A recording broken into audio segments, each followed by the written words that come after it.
ஊர்ப்புற நூலகர்களின் பதவி உயர்வு பறிபோவதை தடுக்க விதிக்குழுவின் பரிந்துரையை நிரந்தரமாக ரத்து செய்ய வேண்டும் என பள்ளி கல்வித்துறை அமைச்சரிடம் நூலகர்கள் கோரிக்கை விடுத்துள்ளனர்.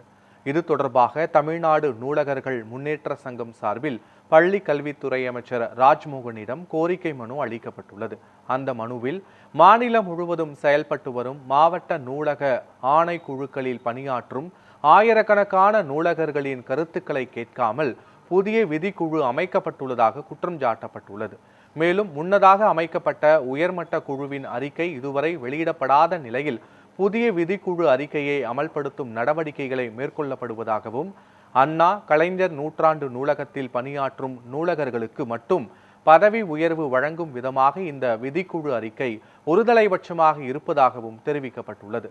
புதிய விதிகள் அமல்படுத்தப்பட்டால் 4500க்கும் மேற்பட்ட நூலகர்களின் பதவி உயர்வு வாய்ப்புகள் பாதிக்கப்படும் என சங்கம் கவலை தெரிவித்துள்ளது. எனவே அனைத்து நூலகர்களின் கருத்துக்களையும் பரிசீலித்த பின்னரே எந்த ஒரு முடிவும் எடுக்க வேண்டும் என அரசிடம் வலியுறுத்தப்பட்டுள்ளது.